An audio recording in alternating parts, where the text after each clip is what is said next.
అర్థమవుతుందా? కార్యం జరగక మునుపు అర్థమవుతుందా?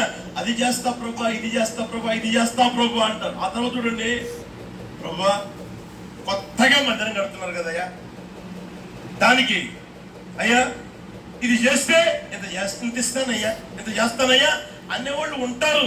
అర్థమవుతుందా? కొత్త సంవత్సరం ప్రారంభంలో చూడండి, అయ్యా ఈ సంవత్సరం నాకు ఇచ్చావు, ఈ సంవత్సరం మొదలు పెడుతున్నావు, ఇదిగో మొదలు పెడుతున్నా, ఆత్మలో ప్రారంభిస్తూ ఉన్నా, ఇదిగో ఇప్పుడు నేను నీ సన్నిధిలో మొక్కుకుంటున్నా, ప్రతిరోజు బైబిల్ చదువుతా, ప్రతిరోజు ప్రార్థన చేస్తా, ప్రతిరోజు నీ సన్నిధిలో నీ ముఖాన్ని చూస్తా, ప్రతిరోజు అబ్బాయికి ఇది చేస్తా, అది చేస్తా, ప్రతి ఆదివారం మందిరంలో ఉంటా అని అన్నారు. కానీ అవి ఈ రోజు వరకు ఒకవేళ చెల్లించిన స్థితులు ఉన్నాయా? చేసింది ఉందా? అర్థమవుతుంది ప్రియమైన వల్ల చెప్పడం చాలా ఈజీ, దేవునితో చెప్పడం చాలా ఈజీ. చూడండి, ఇంకా మీరు మనుషులతో చెప్పిందైతే చేసుకోగలుగుతున్నారు, మనుషులతో కాస్త కూస్త అన్ని కాదు, కాస్త చేయగలుగుతున్నారు. దేవునితో నువ్వు మొక్కుకున్న ఆ మొక్కుబడిని చెల్లించగలుగుతున్నావు. నువ్వు చేసుకున్న ఆ మొక్కుబడి నువ్వు చెల్లించగలిగిన ఆ స్థితి నీ వ్యక్తిగత జీవితంలో ఇక మీద కనిపించు. అది నీకు తెలుసు, దేవునికి తెలుసు, ఇంకొకరికి ఎవరికి తెలియాల్సిన అవసరమే లేదు. ప్రియమైన వల్ల నువ్వు చేసుకున్న ఆ మొక్కుబడి నువ్వు చెల్లించగలిగిన ఆ స్థితి నీ వ్యక్తిగత జీవితంలో ఇక మీద కనిపించును గాక. హల్లెలూయా, హల్లెలూయా. దాన్ని గుర్తుపెట్టగలగాలి ప్రియమైన వాళ్ళ మన వ్యక్తిగత జీవితంలో. ఇంకొక మాట చూపిస్తాను చూడండి, నహూము పుస్తకం 1వ అధ్యాయం 15 చూడండి. నహూము పుస్తకం 1వ అధ్యాయం 15 సువార్త ప్రకటించుచు సమాధాన వర్తమానం తెలియజేయ వాని పాదములు పర్వతముల మీద కనబడుచున్నవి. యోధా నీ పండుగలను ఆచరించుము, నీ మొక్కుబడులను చెల్లించుము. ఆ మాట చూడండి ఇక్కడ, యోధా నువ్వేం చేయాలి? నీ మొక్కుబడులను చెల్లించు. యోధా అంటే ఎవరు? దేవుని స్తుతించేవారు, దేవుణ్ణి ఆరాధించేవారు. మొదట మీకు చెప్పే దేవుని నువ్వు స్తుతించగలగాలి అని. ఎంతగా స్తుతించగలుగుతావో అంతగా నా ప్రభు కార్యాలు చేస్తాడు. ఆ మాత్రమే కాకుండా అంత విడిచిపెట్టకుండా యోధా నీ మొక్కుబడులు చెల్లించుము. దేవుణ్ణి స్తుతించడం ఒక వంతు అయితే ప్రియమైన వల్ల, రెండవ వంతు తెలిసిన ఆయనకి నీవు చేసుకున్న మొక్కుబడులు చెల్లించగలగాలి. ఎవరైనా సరే అర్థమవుతుందా? నువ్వు చదివేటప్పుడు చేసుకున్న మొక్కుబడులు ఉంటాయి, సంవత్సరం ప్రారంభించినప్పుడు చేసుకున్న మొక్కుబడులు ఉంటాయి, సమస్య వచ్చినప్పుడు చేసుకున్న మొక్కుబడులు ఉంటాయి, ఆపద వచ్చినప్పుడు చేసుకున్న మొక్కుబడులు ఉంటాయి, లేదా ఎవరి దేవుడు చేసిన మేలుకు తగినట్లుగా చేసుకున్న ఆ మొక్కుబడులు కూడా ఉంటాయి. ప్రియమైన అవి నువ్వు ఆలస్యం చేయకుండా చెల్లించగలిగే స్థితిలో నీకు వచ్చుదువుగాక. హల్లెలూయా. ఎంతగా ఏమంటే అది నువ్వు చెల్లించగలిగే ఆ పరిస్థితులకు రాగలిగితే అంతగా నా ప్రభు కార్యాలు చేస్తానే ఉంటాడు. అర్థమవుతుందా? మొక్కుబడులు చెల్లించగలిగాను. ఈరోజు చాలా మంది చూడండి,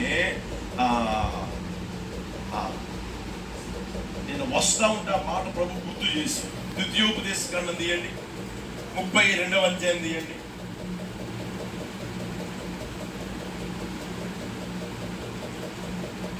ద్వితీయోపదేశ కాండం 32వ అధ్యాయం 15 చూడండి. అందరూ చూడండి ఒకసారి, తీసారా? చూడండి, యెషూరును క్రొవ్విన వాడై కాలు జీవితం ఎలా నడిపించబడుతూ ఉన్నది అని అంటే, మీరు 10వ వచనం చూడండి. 10వ వచనం చూడండి. అరణ్య ప్రదేశములోను భీకర ధ్వనిగల పాడని ఎడారిలోను వాని కనుగొని ఆవరించి పరామర్శించి తన కనుపాపం వలె వాని కాపాడను. గమనించండి, అరణ్య ప్రదేశంలో ఉంటే ఆ వ్యక్తిని దేవుడు ఏమని కనుగొన్నాడు, కనుగొనడమే కదా ఆవరించాడు, ఏమంటే ఆవరించడమే కదా పరామర్శించాడు, ఆ తర్వాత కాపాడాడు. మీరు చూడండి తర్వాత 11వ వచనం, పక్షిరాజు తన గూడు రేపి తన పిల్లల పైన అల్లాడుచు రెక్కలు చాపుకొని వాటిని పట్టుకొని తన రెక్కల మీద వాటిని మోయినట్లు యెహోవా వారిని నడిపించను. యెహోవా మాత్రం వారిని నడిపించను. అన్యుల యొక్క దేవుళ్ళలో ఏ దేవుడు ఆయనతో కూడా ఉండలేదు. భూమి యొక్క ఉన్నత స్థలముల మీద వారిని ఎక్కించను. పొలముల పంట వానికి తినిపించను. కొండ బండ నుండి తేనెను, చెకుముకి రాత్రి నుండి నూనెను మీదకు జుర్రించెను, ఆవు మజ్జిగను, గొర్రె మేకల పచ్చిపాలను, గొర్రె పిల్లల క్రొవ్వును, పాషాను పొట్టేలను, మేకలను, గోధుమల మెరకలను, సాలమును నీకిచ్చెను. నీవు త్రాగిన మద్యము. చూడండి, అరణ్యములో ఉన్నప్పుడు ఎవడు వాడిని పట్టించుకునే పరిస్థితుల్లో ఉంటే దేవుడు అంటాడు, అరణ్యములోను భీకర ధ్వనిగల పాడైన ఎడారిలోను నేను వాడిని ఆవరించాను, కనుగొన్నాను, పరామర్శించాను, కాపాడాను, తీసుకుని వచ్చాను, పాలు తేనె ప్రవహించే దేశం వాళ్ళకి ఇచ్చాను. ఏమండి ఇప్పుడు దేవుడు అంటాడు, ఏమండి ఆ మాట చూడండి, భూమి యొక్క ఉన్నత స్థలముల మీద వారిని నేను ఎక్కించాను.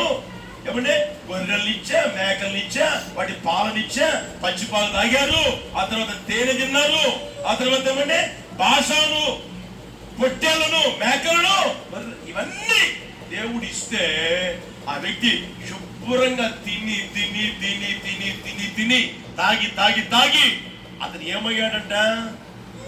15 వచ్చి చూసామే, అతను ఏమయ్యాడు? యశూరును క్రొవ్విన వాడై కాలు జాడించాడంట. ఆ తర్వాత క్రొవ్వి, మన పదాలు ఇవి, మన రాయలసీమ